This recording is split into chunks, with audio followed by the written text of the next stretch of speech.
Assalamualaikum warahmatullahi wabarakatuh. Waalaikumsalam warahmatullahi wabarakatuh. Bagaimana kabarnya hari ini? Sehat, alhamdulillah. Alhamdulillah ya, sehat semua. Ya, Apa sudah sarapan tadi pagi? sudah. Alhamdulillah sudah sarapan. Berarti semangat semua ya untuk mengikuti pelajaran hari ini. Ya, Pinter. Baiklah, sebelum kita memulai pembelajaran hari ini, marilah kita berdoa menurut agama dan keyakinan masing-masing. Ya. Berdoa dimulai.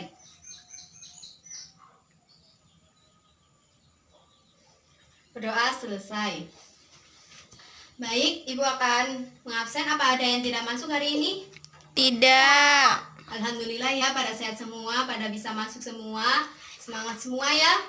Ya, Ya, Baik, sebelum Ibu mulai pelajaran, Ibu akan membacakan tujuan pembelajaran pada pagi hari ini, yaitu siswa dapat mendeskripsikan konsep persamaan akuntansi, siswa dapat menentukan pengelompokan akun, siswa dapat mendeskripsikan tujuan kode akun, siswa dapat menyajikan hasil analisis pengaruh transaksi terhadap persamaan akuntansi.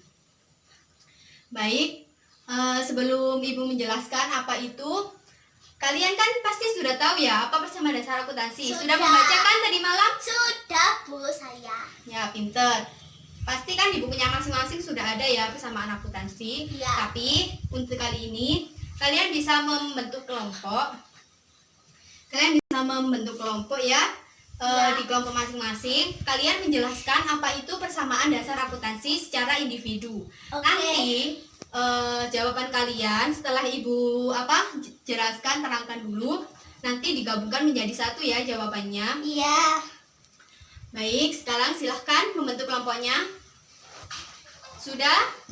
Sudah. Ya, pintar. Sekarang kalian masing-masing menjelaskan apa itu persamaan dasar akuntansi secara individu. Silahkan. Sudah ya? Baik, kalau sudah, sekarang kalian menggabungkan jawaban kalian tersebut dengan kelompok kalian masing-masing. Sudah digabungkan ya jawabannya? Sudah. Sudah mempunyai jawaban masing-masing kan ya? Sudah. Pinter. Sekarang Ibu akan menjelaskan apa persamaan dasar akuntansi ya. Bisa dilihat di slide nanti ya. Ibu akan menampilkan slide, kalian bisa lihat di slide. Baik, konsep persamaan dasar akuntansi yaitu pencatatan transaksi usaha yang terjadi dalam perusahaan dilakukan berdasarkan konsep persamaan akuntansi. Dengan konsep tersebut dapat diketahui pengaruh dari suatu transaksi terhadap posisi keuangan perusahaan. Kesamaan antara kekayaan dan sumber pembelanjaan dinyatakan dalam suatu persamaan yang disebut persamaan akuntansi. Kekayaan perusahaan biasanya disebut aktiva, harta atau aset. Sumber pembelanjaan dari kreditur disebut kewajiban atau utang. Sumber pembelanjaan dari pemilik disebut modal. Baik ya. Baiklah, Ibu akan menjelaskan dulu ya apa itu persamaan dasar akuntansi. Jadi, di suatu perusahaan pasti kita akan mengalami namanya transaksi. Perusahaan itu akan mengalami namanya transaksi. Dari awal kita mendirikan perusahaan, kita sudah mengalami transaksi, yaitu penanaman modal dari perusahaan kita, yaitu dinamakan dari pembelanjaan dari pemilik, yaitu kita mengeluarkan modal. Nah, dalam perusahaan tersebut kita juga akan membeli peralatan, perlengkapan seperti gedung, tanah, gitu ya. Terus peralatan-peralatan yang lain kita membutuhkannya ya. Jadi itu dimaksud dengan aktiva atau harta kita, aset kita ya, aset kita yang nanti juga akan mengalami penyusutan. Dan juga nanti pasti akan ada transaksi-transaksi dari kreditur itu yang berupa utang atau kewajiban. Nah, seperti itu ya. Maka dari sebuah perusahaan pasti akan mengalami yang namanya transaksi. Baik, Ibu akan melanjutkan dulu ya. Baik, bisa dilihat ya. Bisa dilihat di sini bahwa persamaan dasar akuntansi itu memiliki rumus seperti ini agar kalian dapat mengingatnya dengan mudah ya.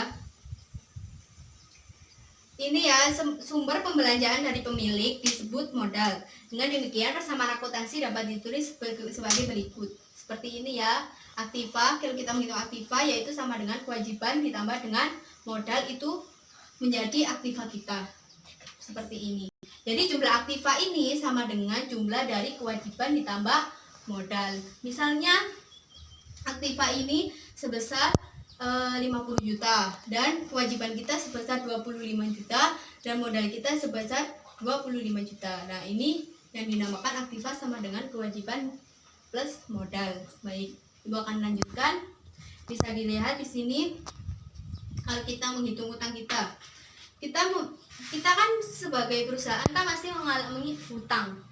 Iya kan? Pasti akan kita mengalami hutang. Nah, utang tersebut cara menghitungnya yaitu harta dikurangi dengan modal sama dengan hutang ya. Jadi harta kita dikurangi modal itu sama dengan hutang. Nah, untuk selanjutnya ada ini. Kita menghitung harta kita. Kalau kita menghitung harta kita yaitu harta sama dengan utang plus modal. Jadi utang ditambah modal itu sama dengan harta kita. Nah, kalau selanjutnya yaitu modal sama dengan harta dikurangi hutang. Yaitu kita menghitung modal ya, harta dikurangi dengan hutang. Ya, rumus-rumus ini adalah dasar sekali ya, dasar yang harus kalian pelajari dan harus kalian hafal. Jadi nanti penulisan di akuntansi itu persamaan dasarnya kalian bisa menggunakan rumus-rumus tersebut ya untuk menghitung persamaan dasar akuntansinya. Baik, Ibu akan lanjutkan. Sebelumnya apa ada yang ditanyakan? Tidak. Baik. Ibu akan melanjutkan pada pengelompokan akun.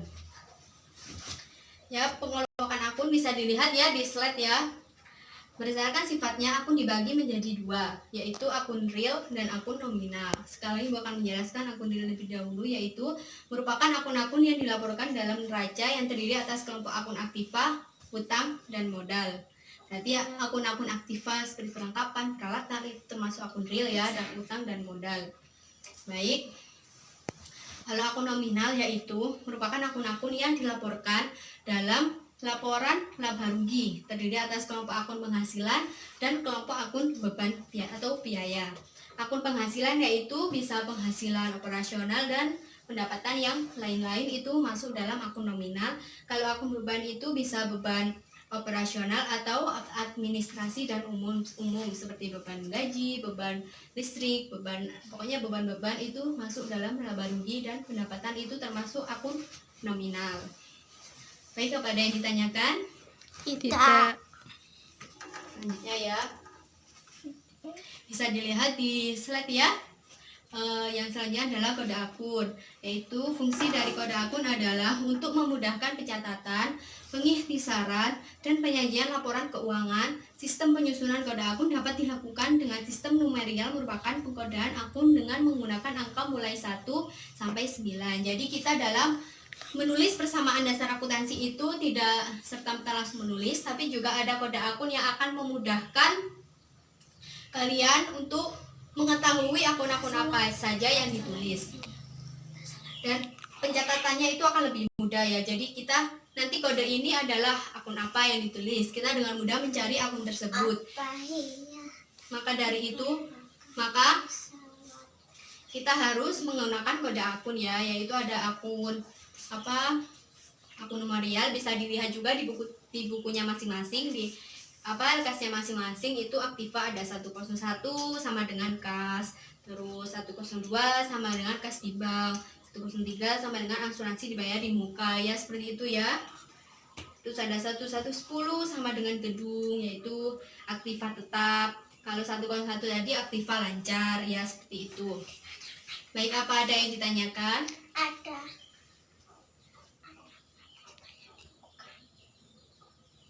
Sudah.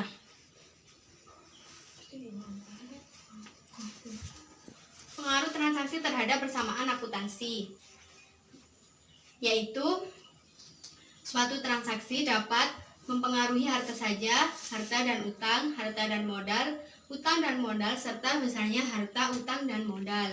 Penambahan atau pengurangan aktiva akan selalu timbul diimbangi dengan penambahan atau pengurangan terhadap pasiva, utang, dan modal.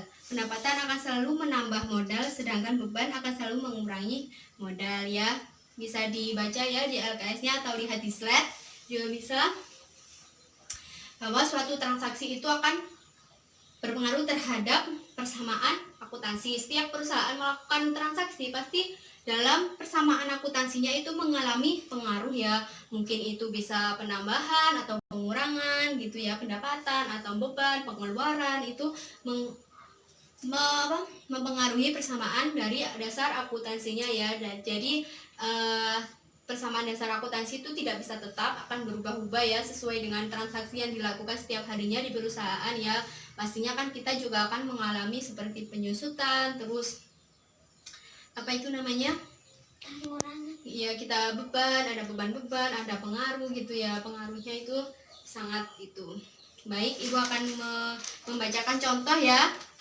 Saya juga akan menjelaskan contohnya, yaitu bisa dilihat di LKS-nya masing-masing. Ini di sini contohnya itu ada perusahaan servis sepeda motor ya dengan nama Jiwa Raya Motor, yaitu pada tanggal 1 Mei diinvestasikan sebagai modal pertama berupa uang tunai sebesar Rp 10 juta dan peralatan kantor sebesar 500.000.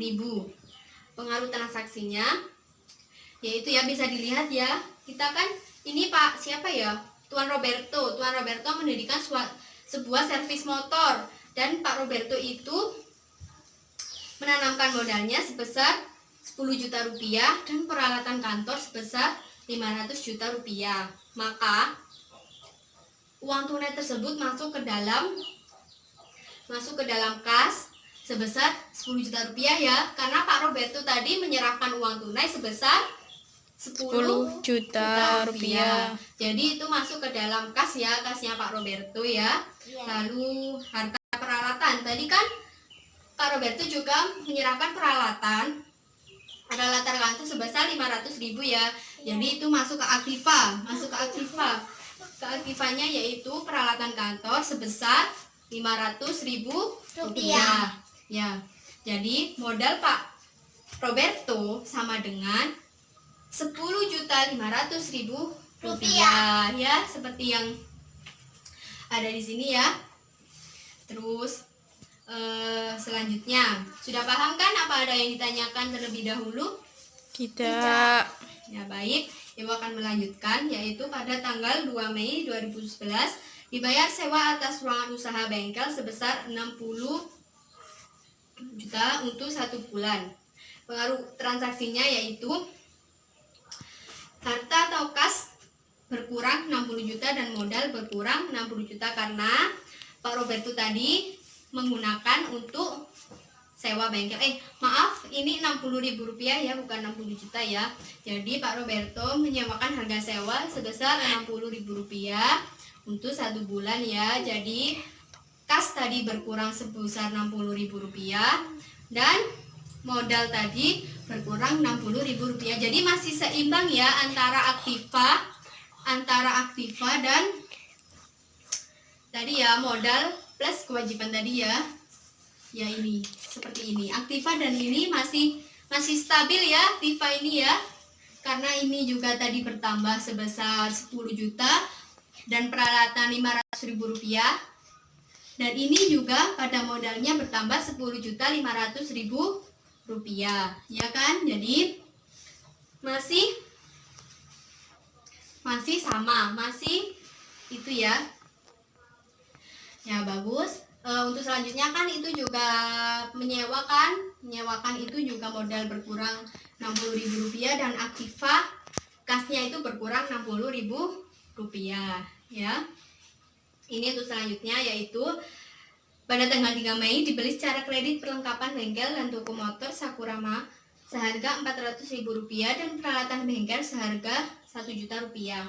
Pengaruh transaksinya yaitu harta atau perlengkapan bertambah 400.000 rupiah, harta peralatan bertambah 1 juta rupiah, dan utang bertambah 1.400.000 rupiah. Ya, jadi aktiva sama kewajiban plus modal ini masih sama ya, karena aktiva ini juga ini bertambah ya, ini bertambah, dan utang pun juga bertambah pada kewajiban. Sama kan ya bertambahnya ya? Sama kan ya bertambahnya ya? Iya. Iya. Maka masih masih sama ya. Begitu seterusnya, selalu kalau ada transaksi kita harus menganalisis dari dua ini ya, aktiva apa saja yang bertambah. Terus di sini apakah modal berkurang, apakah modalnya bertambah, atau ada kewajiban yang berkurang. Seperti tadi hutang, kalau kita membayar hutang, maka di sini aktiva pada kas itu juga berkurang dan kewajiban atau utang di sini juga berkurang. Maka aktiva dan kewajiban juga tetap akan sama ya. Ya. Di akhir dari persamaan akuntansi yaitu penjumlahannya harus sama dan balance. Namanya balance, itu namanya harus sama ya. Ya. Ya. Baik, sampai sini apa ada yang ditanyakan? Tidak. Baik ya.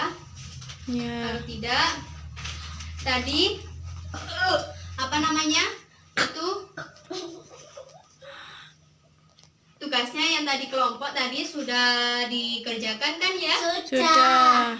Bisa dijawab per kelompoknya, tadi kan sudah Ibu jelaskan. Terus dilihat ya, dari itu nanti akan ada soal tentang menganalisis, yaitu menganalisis antara transaksi yang dilakukan oleh perusahaan ya. Nanti kalian menganalisis bagaimana cara pencatatan dari transaksi perusahaan tersebut ke dalam persamaan dasar akuntansi.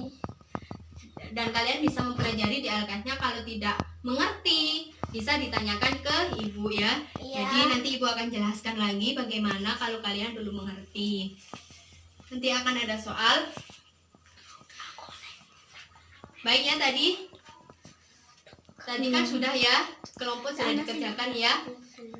Nanti Ibu akan kasih soal dan kalian bisa menganalisis dari persamaan dasar akuntansinya itu seperti apa. Untuk belajar di rumah ya, kalian untuk PR kalian nanti bisa dianalisis bagaimana ya. Baik, mungkin apa ada yang ditanyakan terlebih dahulu? Tidak.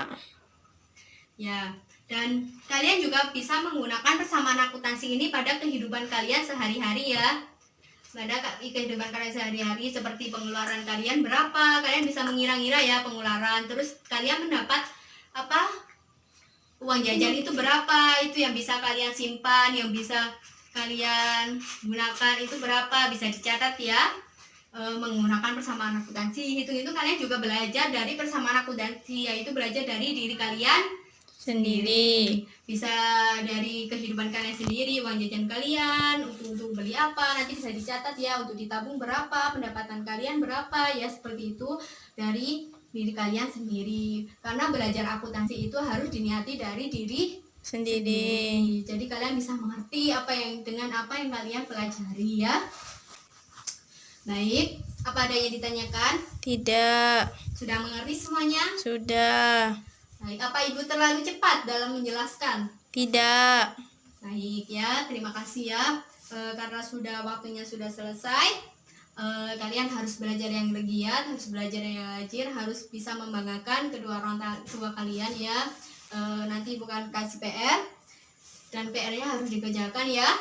Minggu Ya. depan harus dikumpulkan, tidak ada yang tidak boleh mengumpulkan ya. Nanti kalau tidak mengerti bisa menemui Ibu di kantor atau bisa menemui Ibu pas waktu kosong ya. Ibu akan menjelaskan dengan senang hati. Ya. Baik, mungkin seperti itu ya. Baik, bisa duduknya dirapikan terlebih dahulu.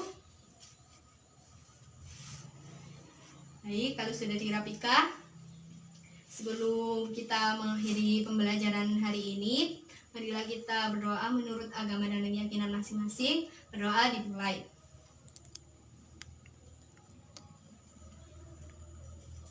Berdoa selesai. Baik, itu saja ya mungkin yang Ibu dapat sampaikan. Sampai sini pembelajaran kita pada pagi hari ini. Sehat selalu untuk kalian semua, jaga kesehatan, jaga kebersihan ya. Ya. Baik, wassalamualaikum warahmatullahi wabarakatuh. Waalaikumsalam warahmatullahi wabarakatuh.